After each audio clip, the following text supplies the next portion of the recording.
Assalamualaikum warahmatullahi wabarakatuh. Jumpa lagi dengan kami Kasbin Motovlog.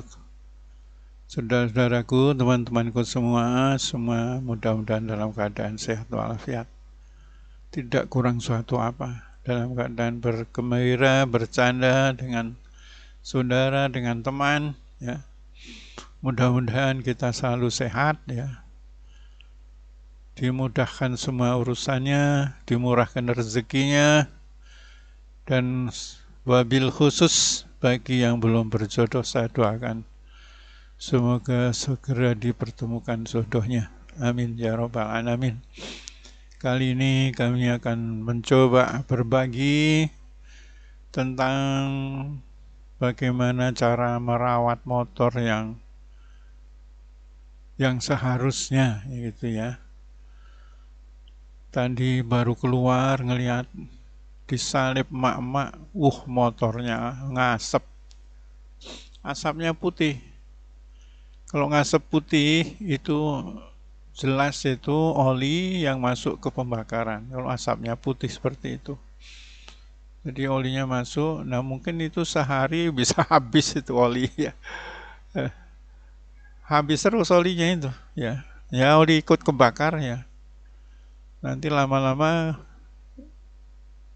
masuk ke pembakaran, kebanyakan oli basah, nggak bisa dibakar bensinnya ya.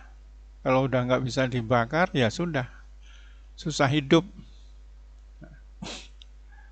Jadi kenapa kok bisa seperti itu ya?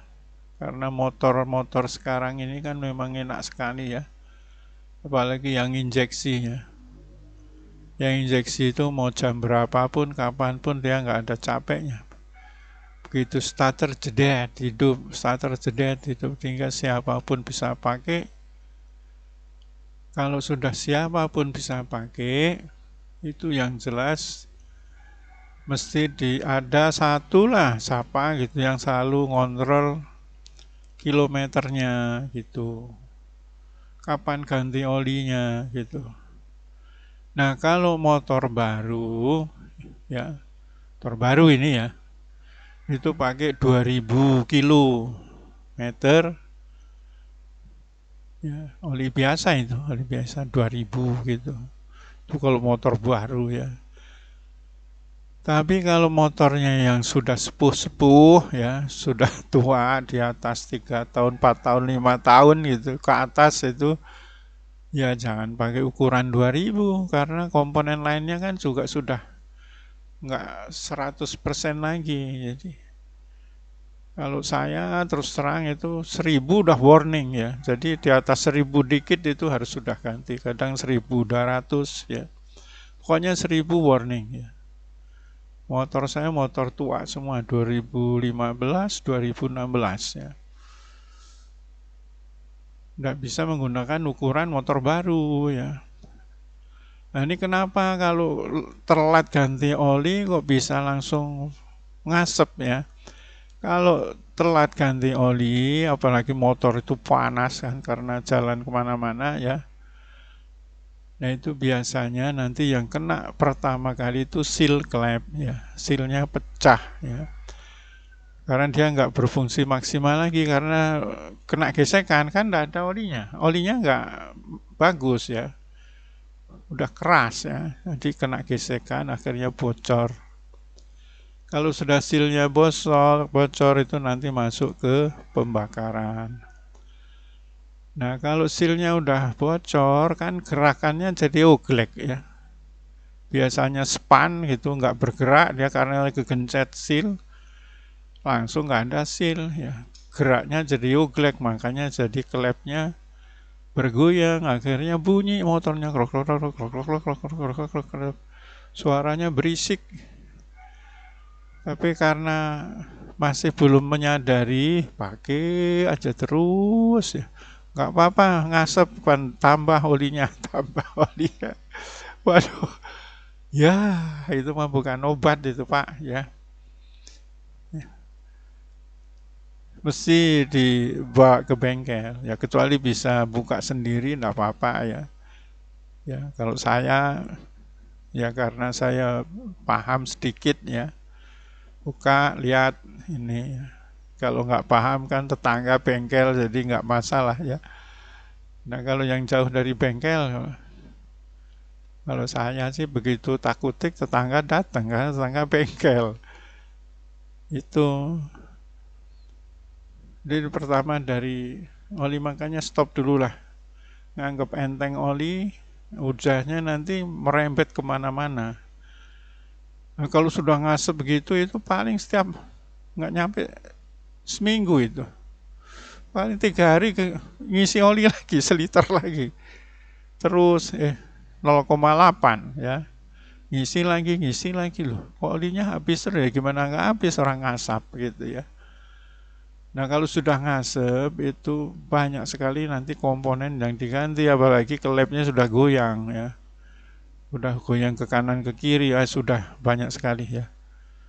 Nanti bisa ke stabilisernya di noken asnya itu, bisa ke ring shakernya, bisa ke bloknya, bisa ke shakernya yang baret-baret. Aduh banyak sekali ya. Jadi satu itu ya oli ya. Yang kedua filter udara ya. Kadang orang malah nggak dipakai filternya, dilepasin begitu aja. Nah begitu nggak pakai filter, kasihan kerjanya si injektor. Motor baru sekarang itu kan injeksi semua, bukan karbu. Kalau karbu buka filternya nggak ada masalah. Ini kan injeksi ya.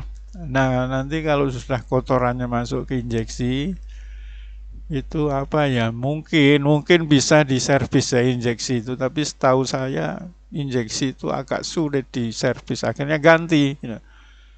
Nah kalau udah ganti injeksi kan harganya beda ya, lain dengan karburator. Kalau karburator bisa diservis gampang ya, tiup-tiup pakai angin aja bersih lagi, jalan lagi. Nah kalau injeksi kan beda ya, bukanya aja ya mungkin bisa ya diservis ya, tapi setahu saya ya jarang sih orang, ya mungkin ada yang bisa ya. Jadi itu ya oli sama filter sederhana sekali dan itu murah semua. Oli kan murah ya 50.000 ya, tapi begitu selip, itu bisa ratusan ribu keluar ya.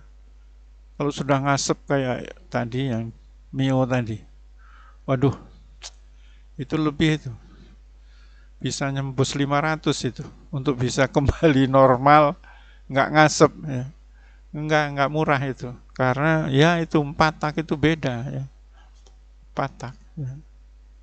Jadi ini sekedar warning aja lah, memang motor matic itu enak ya, tapi juga kita harus perawatannya paham gitu. Satu, ganti oli itu jangan diabaikan ya. Kalau di motor baru ya 2000, tapi kalau motor sudah lama-lama ya janganlah ya.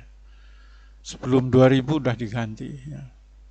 Kadang orang termakan juga oleh promosi oli-oli yang sintetis itu. Ini 4000 enggak perlu ganti ya, itu kalau motor baru. Kalau motor udah tua ya janganlah, karena ya pakai di bawah 2000 lah. Kalau sudah motor tua-tua gitu, kayak punya saya ini NMAX ini 2015, nggak nyampe 2000 udah saya ganti ya, nggak nyampe. Ya nggak mahal, oli kan nggak mahal ya, kecuali mahal gitu. Karena kalau udah selip nggak ganti-ganti ya sudah ngerembet kemana-mana. Udah pasti ngasep itu udah 1000% ya, udah langsung ngasep karena langsung silnya itu pecah, sil klepnya itu. Udah oli masuk ke pembakaran. Jadi sekedar berbagi ya teman-teman ya, yang masih banyak yang mengabaikan ganti oli ya janganlah ya. Kasihan motor itu kan satu ya alat untuk kita berjuang ya. Saya kira itu, mudah-mudahan ada manfaatnya. Terima kasih ya. Assalamualaikum warahmatullahi wabarakatuh.